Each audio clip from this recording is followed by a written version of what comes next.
محنت کرنی ہے اور اپنے رب کریم کی بارگاہ سے امید رحمت امید برکت چھوڑ دینی ہے۔ وہ رب ایسا ہے، محنت آپ کریں عمل دینا اس رب العالمین کا کام۔ بولے سبحان اللہ اور سب بول دیں یاد رکھیے۔ اچھا سنیے ایک بات اور بہت بھیانک ہے، میں اپنی تلاوت کردہ آیت پر ہی گفتگو کر رہا ہوں، ذرا سی توجہ اور قریب رکھیے۔ حضرت شاعر اسلام کی جمعی صاحب آپ کی خاص توجہ۔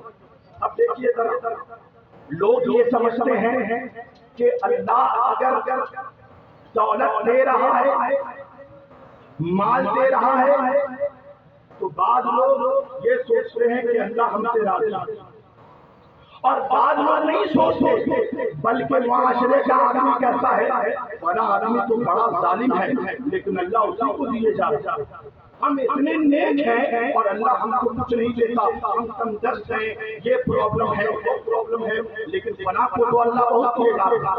تو سن لیجیے، مچل کے بولیے سبحان اللہ تو بولیے، اور مچل کے بولیے یا اللہ تبارک و تعالی اگر کسی کو زیادہ دے یا کم دے یا اپنے نافرمانوں کو بھی دے اور اپنے فرما برداروں کو بھی دے تو اس کے دینے میں فرق ہے۔ سبحان اللہ، اللہ تعالیٰ اپنے دشمنوں کو بھی نعمت دیتا ہے اور اپنے پسندیدہ بندوں کو بھی نعمت دیتا ہے، لیکن دونوں نعمتوں میں فرق ہوا ہے۔ جو پسندیدہ بندوں کو نعمت دیتا ہے وہ برکت والی نعمت عطا فرماتا ہے۔ کون سی برکت والی نعمت عطا فرماتا ہے؟ کس کو؟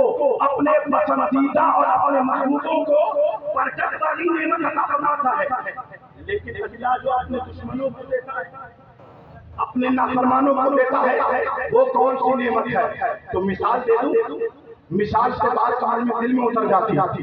سب لوگ بولیے سبحان اللہ کو مثال دے۔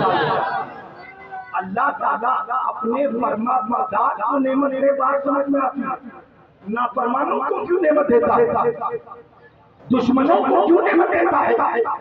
تو ایک بات بتاتا، اگر کسی کے گھر میں چوہا بڑھ جائے تو کیا کریں؟ چوہا پڑ جائے تو کیا کریں؟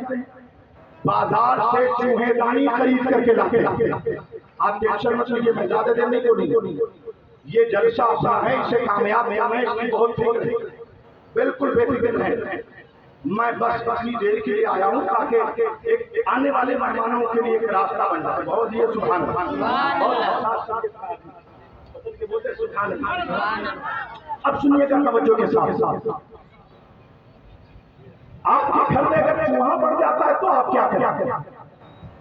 آپ بازار جاتے ہیں، چوہے دانی خرید کر کے لاتے ہیں۔ اچھا چوہے دانی جب خرید کے لاتے ہیں تو کیا کرتے ہیں؟ اس میں آپ روٹی کا ٹکڑا لگاتے ہیں اور کسی کونے میں رکھ دیتے ہیں۔ اب بولیے روٹی کا ٹکڑا جو ہے یہ نعمت ہے کہ نہیں؟ بات سمجھ گئے ہو تو بولیے ہے نا؟ بالکل ہے۔ اب بتائیے آپ نے چوہوں کی دعوت کی ہے کیا؟ ایسا تو نہیں کہ آج بیٹے کا ولیمہ ہے چلو دعوت کر دیتے ہیں،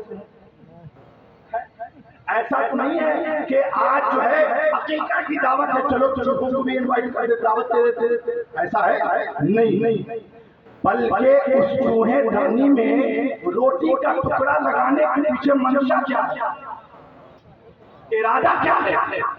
تو آپ کا منشا یہ ہے کہ اس چوہے کو یہ نعمت دے کسی کے ذریعے سے ہلاک کیا جائے، اس کے ذریعے سے اس کی پکڑ کی جائے، اس کی گرفت کی جائے۔ بلا شبہ ہمارا رب اپنے پسندیدہ بندوں کو بھی نعمت عطا فرماتا ہے، وہ برکت والی نعمت دیتا ہے، اور اپنے دشمنوں کو اور اپنے نافرمانوں کو جو نعمت دیتا ہے اسی نعمت کے ذریعے سے اسے ہلاک کر دیتا ہے، اسے تباہ کر دیتا ہے، اسے نیست و نابود کر دیتا ہے۔ تاریخ اٹھا کر کے دیکھ، اللہ نے نمرود کو کتنی نعمت دی، فرعون کو کتنی نعمت دی، کتنی نعمت دی، تو اس کا کیا مطلب اللہ اس سے راضی تھا؟ نہیں، بلکہ انہی نعمتوں کے ذریعے سے اللہ نے اسے ہلاک کر دیا۔ لہذا ہم لوگوں کو چاہیے ہم اپنے رب سے نعمت مانگیں۔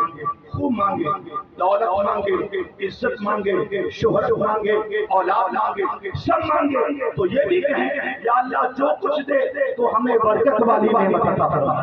بولے نا سبحان اللہ، کیا کہیں گے؟ یا اللہ تو ہمیں برکت والی نعمت عطا فرما۔ جب ہم برکت والی نعمت مانگیں گے تو پھر ہماری دنیا اور آخرت کی بھلائی میں ہوگی۔ ہم مجھ سے بولنے میں شرعی طور پہ کوئی غلطی ہو گئی ہوگی تو میں توبہ کرتا ہوں، استغفر اللہ ربی من کل ذنب واتوب الیہ، اشہد ان لا الہ الا اللہ واشہد ان محمدا عبدہ ورسولہ۔ السلام